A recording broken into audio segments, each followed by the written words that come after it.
So, what kind of practices do we do in the Japanese dojo? We'll find out the time schedule of an average Japanese karate dojo in this video.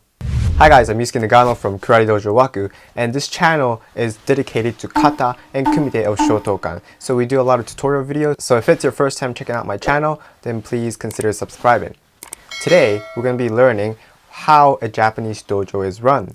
So in Japan, there are two ways that you can learn karate: at a local dojo or at a school. So usually local dojos practices tend to be shorter because they're doing it for business, right?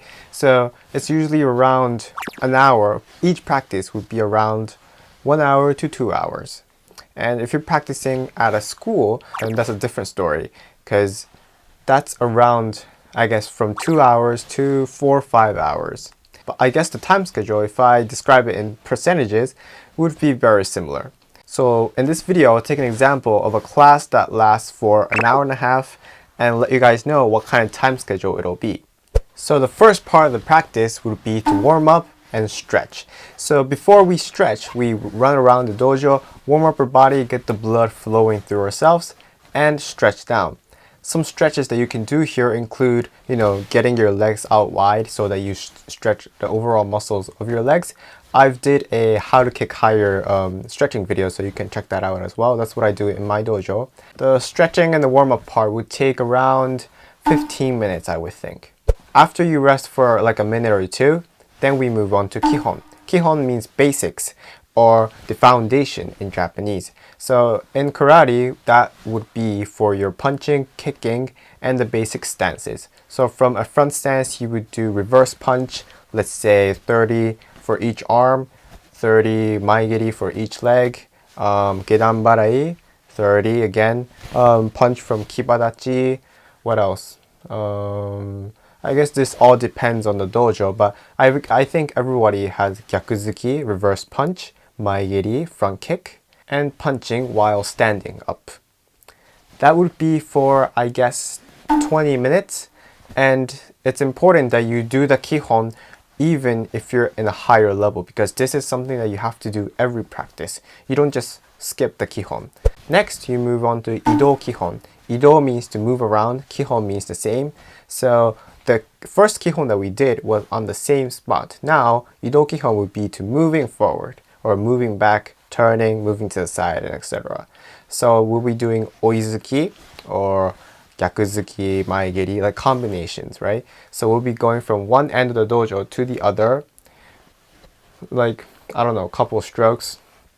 And I guess that will go for around 10 minutes. So 15 minutes stretching, warming up, 20 minutes for Kee Home, 10 minutes for Edo Keyhole.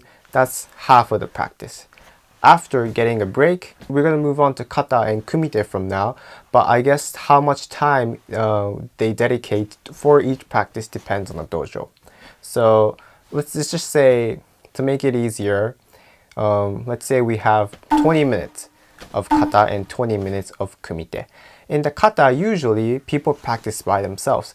If it's your first time doing the kata, then a senpai, who's someone that's older than you, more experienced, can teach you. So you're going to be in pairs or groups and learn the sequence of the kata. But after understanding the sequence, then you start practicing by yourself. And you can ask the senpai. You'll be like, excuse me, I have a question here, and then he or she can teach you on the spot. But I would think individual practice are pretty popular in Japan. From there, take a short break, and then you move on to kumite. Kumite, I think every school does uchikomi. Uchikomi is a practice while one person is standing at the front and everybody else is lined up in a line, and they would punch or kick the guy at the front. I guess everybody has their unique practices, but uchikomi, I think every school does it. From there, you move on to the actual kumite, so actual game, and I mean it depends on the number of people in the dojo, but I guess you'll do 1, 2, or 3 matches, and then that'll be it for the kumite.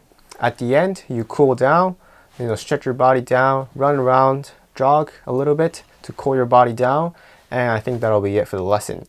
Yeah, so what was different from the practices that you do in your country and the one that I just introduced?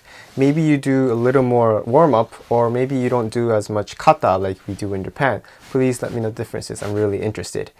Also, if you'd like to learn more about karate or about the Japanese culture in general, then please subscribe to my channel, and also make sure you guys check these two videos out and subscribe to my channel. See you guys next time.